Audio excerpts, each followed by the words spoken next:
मैं डॉक्टर खेमचंद गुर्जर, सह आचार्य EAFM LBS government college Kotputli.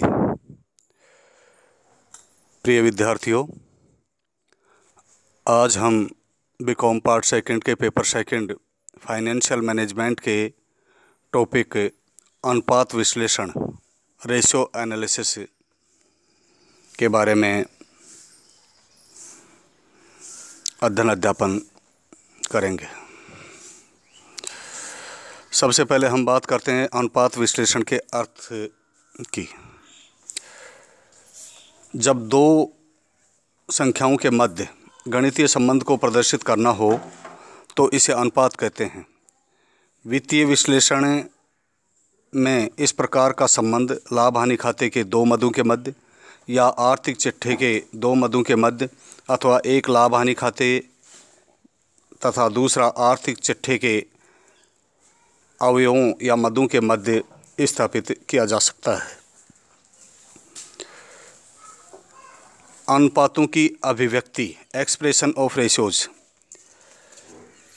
के अनुपातों को किस रूप में अभिव्यक्त किया जाए। अतः सामान्यतः अनुपात को निम्न तीन रूपों में अभिव्यक्त किया जा सकता है। नंबर 1, शुद्ध अनुपात के रूप में।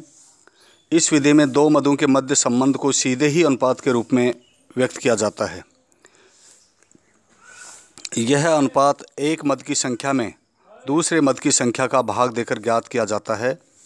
जैसे किसी संस्था में चालू संपत्तियां 24,000 रुपये हों तथा चालू दायित्व 6,000 रुपये हों तो चालू संपत्तियों का चालू दायित्वों से अनुपात 24,000 भाग 6,000 बराबर 4 अर्थात 4:1 होगा। दूसरा तरीका है व्यक्त करने का दर अथवा गुणे के रूप में एज ए रेट और टाइम्स। इस विधि में एक मद में दूसरे मद का भाग दिया जाकर यह दर गुणे के रूप में व्यक्त किया जाता है। उदाहरणार्थ, किसी कंपनी की वार्षिक बिक्री 40 लाख रुपए तथा उसका स्कंद 5 लाख रुपए है तो बिक्री औसत स्कंद की 40 लाख डिवाइडेड बाई 5 लाख बराबर 8 गुणी है। अनुपात को व्यक्त करने का तीसरा तरीका प्रतिशत के रूप में एज ए परसेंटेज। इस विधि में दो मदों के बीच संबंध को प्रतिशत के रूप में व्यक्त किया जाता है। जैसे किसी संस्था की एक वर्ष की बिक्री 20 लाख रुपए व उसका सकल लाभ 5 लाख रुपए है तो सकल लाभ विक्रय का 25% अर्थात 5 लाख बटे 20 लाख गुणा 100 बराबर 25% होगा। अब हम बात करते हैं अनुपात विश्लेषण के उद्देश्य और महत्व की। अनुपात विश्लेषण का महत्व निम्न प्रकार से है। नंबर 1, लेखांकन समंकों को सरल, संक्षिप्त एवं व्यवस्थित करना। नंबर 2, भूतकालीन लेखा विवरणों से लागत, विक्रय, लाभ तथा अन्य महत्वपूर्ण तथ्यों की प्रवृत्ति पर प्रकाश डालते हुए भविष्य की घटनाओं का पूर्वानुमान लगाने में सहायक होते हैं, साथ ही परिवर्तनों को भी स्पष्ट करते हैं। नंबर 3, तरलता स्थिति के बारे में भी अनुपात विश्लेषण से निष्कर्ष निकाले जा सकते हैं। नंबर 4, दीर्घकालीन शोधन क्षमता का मापन किया जा सकता है।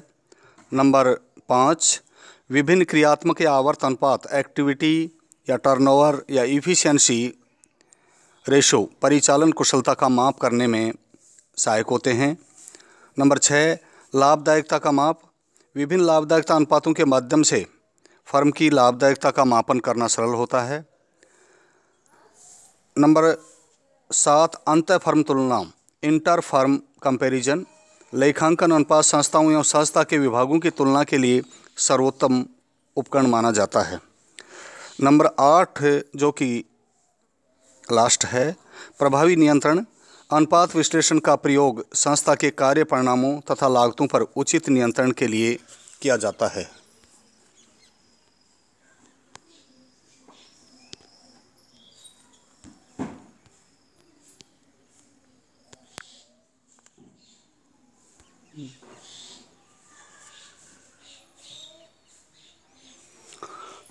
अब इसके बाद हम महत्व उद्देश्य के बाद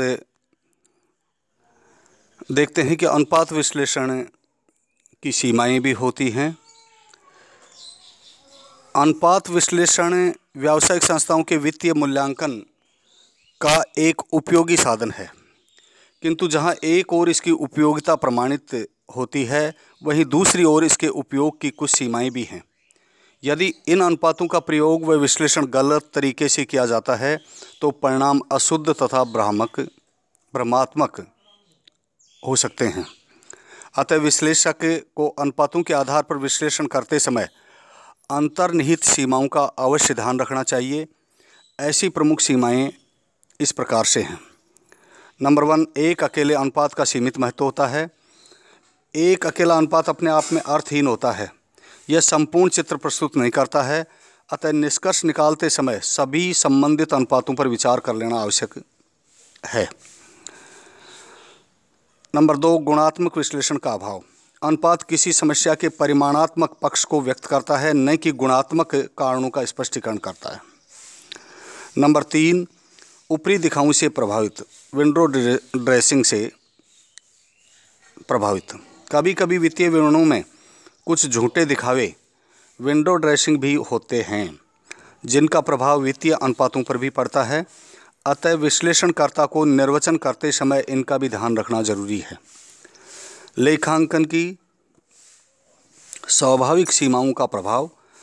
अनुपातों की गणना लेखा अभिलेखों से की जाती है, अतः इनमें वे सभी त्रुटियां व कमियां रह जाती हैं जो इन अभिलेखों में होती हैं।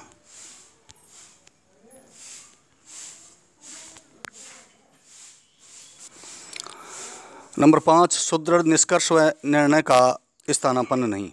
अनुपातों की सहायता से निकाले गए निष्कर्ष अच्छे या बुरे प्रबंध के सूचक नहीं हैं। ये केवल कुछ अभिमत होते हैं। अभिमत मतलब ऑब्जर्वेशंस होने के कारण इनकी आगे जांच की आवश्यकता है, अन्यथा गलत निष्कर्ष निकाले जा सकते हैं।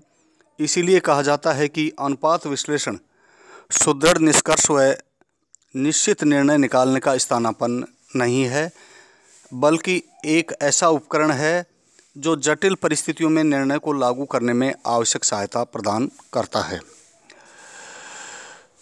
अगली सीमा है उचित प्रमापों का अभाव। अनुपात विश्लेषण में तुलना के लिए उसी प्रकार की अन्य संस्था या प्रमाप अनुपातों का प्रयोग किया जाता है।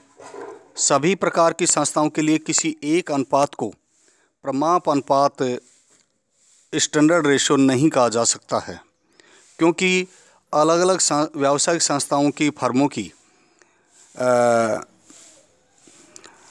दशाएं व परिस्थितियां भिन्न होती हैं। इसलिए संस्थाओं की परिस्थितियों के अनुरूप प्रमाप का संशोधन आवश्यक है। नंबर 7, विश्लेषक की व्यक्तिगत योग्यता व पक्षपात का प्रभाव। अनुपात विश्लेषण में निर्वचन एवं निष्कर्ष विश्लेषक की व्यक्तिगत योग्यता व पक्षपात से प्रभावित हो सकते हैं। अतः इनका प्रयोग व विश्लेषण बड़ी सावधानी तथा सतर्कता के साथ किया जाना आवश्यक है। नेक्स्ट एंड लास्ट जो सीमा का बिंदु है वह है मूल्य स्तर में परिवर्तनों का प्रभाव। मूल्य स्तर में परिवर्तन विभिन्न वर्षों के लिए अनुपातों की तुलना व प्रवृत्ति की वैधता को प्रभावित करते हैं। अतः इस तथ्य को भी अनुपातों का विश्लेषण करते समय ध्यान में रखना चाहिए। इसी के साथ आप सभी को बहुत बहुत धन्यवाद।